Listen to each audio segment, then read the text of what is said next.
Hello everybody and welcome to the Tuesday edition of Video Clips, and I have just a couple of quick announcements starting with tonight, March 12th at 9 p.m. Eastern is Conversations with Dr. Pam. That's me. You get a chance to ask questions about any nutrition, health, or medicine related topic. I am going to start the conversation off with a little bit of information about genetics and when they truly do make a difference and when they don't make a difference, and clear up some of the confusion because I sure do get a lot of questions about that. And then the other thing is we finally are ready to start taking applications for this summer's Diet and Lifestyle Intervention course. This is the program taught by me and Cobble Esselstyn and John McDougall and Dr. Ralph Moss and Dr. Alan Goldhammer and Dr. Neil Barnard, all the people that you hear me talking about all the time. In addition to all the great information on plant-based nutrition and disease, there is also lots of information on vaccinations, mental and emotional health, musculoskeletal disorders, and all kinds of other things that we all deal with in practice every day. So with that, let's get on to covering a couple of topics. And the first one we have to cover because I am getting emails still every day about this, and it's about this Mediterranean diet study that everybody's all geeked up over. And I'll just start by saying that John McDougall has always said people like to hear good news about their bad habits, and boy, is that true. And so people who've developed the bad habits of eating a lot of olive oil and nuts and drinking lots of wine on a regular basis got what they thought was some really great news when the New England Journal of Medicine published a study showing that eating a Mediterranean-style diet can reduce the risk of strokes, heart attacks, and deaths. And boy, this Mediterranean diet, it's sort of like the soy issue. It will not go away. Well, to review the whole picture here would take an awful lot of time. I'm going to try and summarize what's wrong with what you've been told about this here. The public was told that the results of this study were so dramatic that they had to end it early because it really would have been unethical to keep those other people eating the low-fat diet. But let's start there. There were no people in this study who were eating a low-fat diet. In fact, the people that are on the low-fat diet lowered their fat from 39% to 37%. That's a ridiculously insignificant reduction, and when we talk about a low-fat diet at the Wellness Forum, that's not what we're talking about at all. So fat consumption was very high, almost the same, in both the Mediterranean dieters and the others that were considered the control group. Now, and the other thing that you need to know is that most of these people were taking statin drugs and diabetes drugs and blood pressure drugs and many drugs to treat their conditions. So anyway, here's the way this worked out. There were two groups that were assigned to eat the Mediterranean diet and one to eat the low-fat diet. One of the Mediterranean group dieters was provided with olive oil. The researchers determined that olive oil was too expensive, so they actually gave this stuff to the group. And this group was told to eat 4 tablespoons a day. The other Mediterranean diet group was provided with mixed nuts and told to eat an ounce of mixed nuts a day. Both groups were told to eat fish 3 times a week, legumes 3 times a week, white meat instead of red, and for those who drank to have at least 7 glasses of wine with meals per week, 1 a day, not 7 glasses each meal, just to clear that up. That really would have been a fun diet, right? Compliance would have been fabulous on that. But the researchers did report that the participants were very compliant on the Mediterranean diet, and I'm sure they were. They were given permission to eat rich, caloric food and to have a feast 21 times a week. I mean, who wouldn't comply with that if you're into eating high-fat, high-calorie foods? Now, as the media reported this is when I started to get nauseous. First, the discussion in the journal, which was picked up by the media in several places, included comments about how hard it is to get people to change their diets, lower the fat, lose weight. Well, my gosh, they ought to just come spend one afternoon here at the Wellness Forum. We could get rid of that mythology. And an article in the New York Times quotes Steve Nissen, chairman of the cardiovascular medicine unit at Cleveland Clinic, as saying that low-fat diets have not been proven to be helpful, and they're hard for people to follow. Now, it's just almost hard to comprehend this since he's housed in the same facility as Caldwell Esselstyn, and I won't regurgitate all of Esselstyn's results here, but my gosh, we know what he's been able to do over the years with heart patients. So Nissen gushed to the New York Times. Now along comes this group and does a gigantic study. There were 7,000 plus people in this study, let's put that in perspective. But he calls it a gigantic study in Spain, and that says that you can eat a nicely balanced diet with fruits and vegetables and olive oil and lower heart disease by 30%, and you can enjoy life. Because God knows the plant eaters that I'm talking to on this video clip right now are miserable, right? I mean, come on. Well, let's look at these 30% results, all right, that Nissen and I are both talking about. It's hard to believe we both read the same study, because here is an actual reporting of the results. There were a total of 288 cardiac events. 96 occurred in the Mediterranean group eating the olive oil. That was 3.8% incidence.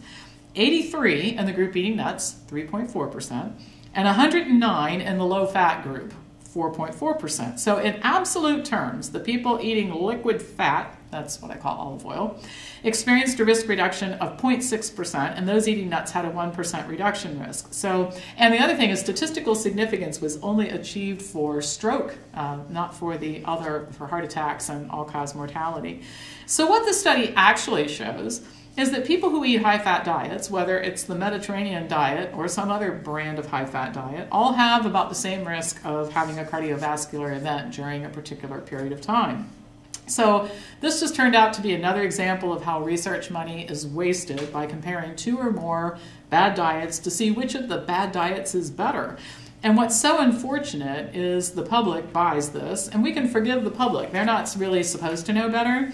But the doctors who bought this story, Steve Nissen, the American Heart Association, and some of the other physicians that are talking this up like it's the greatest thing since right turn on red light, it is not only unfortunate, it's almost criminal that they don't know better. I go back to what John McDougall said a couple years ago, that some of these doctors should be charged with criminal behavior for being so irresponsible.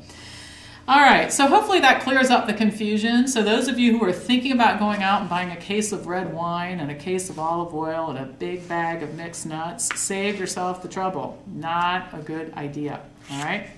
Now, let's go on to, we don't want to just pick on the Heart Association and the cardiologists here. Let's pick on another group, right? The good news is that a wellness forum style diet is effective in stopping and in many instances reversing type 2 diabetes. The bad news is that the advice that diabetics get from the American Diabetes Association and diabetic educators is so bad, and they are so brainwashed sometimes by the time they come in here, that we spend as much time unraveling the confusion and the misinformation as we do actually teaching the diet. You know, if the only thing we had to do here is teach people how to eat the diet, life would be really easy, but we have to deal with all this other stuff too. So I recently went to the ADA's website. In fact, I did it last week. And I clicked on, they have a thing you can click on carbohydrate counting, and here's what it said. Carbohydrate counting or carb counting is a meal planning technique for managing your blood glucose levels. Foods that contain carbohydrate raise blood glucose. So by keeping track of how many carbohydrates you eat and setting a limit for your maximum amount, you can help to keep your blood glucose levels in your target range. And then in response to the question, they had like a Q&A, how much carbohydrate to eat? The site offered this wisdom. A place to start is 45 to 60 grams at a meal. And of course, they quickly added the reminder. With carbohydrate counting, it's easy to forget how important protein and fat are, so always include a source of protein and fat to balance your meal. Well, no wonder we have to work so hard to convince diabetics that eating a high carbohydrate diet is good for them. We're recommending exactly the opposite of this whole carbohydrate counting silliness that's on the ADA's website. And the science proves the ADA wrong. And you guys have heard me talk about Dr. James Anderson at the University of Kentucky, who for decades now conducted studies showing that you could reverse type 2 diabetes and lower insulin requirements for type 1 diabetics by 40% in 3 weeks. And Dr. Neil Barnard published his book called Dr. Neil Barnard's Program for Reversing Diabetes, which showed essentially the same thing. The other thing is that studies show that protein and fat raise glucose levels, and that includes for type 1 diabetics. The November 2012 issue of Diabetes Care had an article that showed that dietary fat raises insulin requirements in patients with type 1 diabetes. And the reason is that we know that diabetics are really good at storing fats inside their cells. We call it intracellular fat. And so this makes diabetics more insulin resistant. It keeps the insulin from being able to get glucose into the cells. So this advice to eat more protein and fat is absolutely ludicrous. The article concluded that the evidence that dietary fat increases glucose levels and insulin requirements suggests that dietary fat intake is an important nutritional consideration for glycemic control, and goes on to say we ought to question whether or not this carb counting thing is a good idea.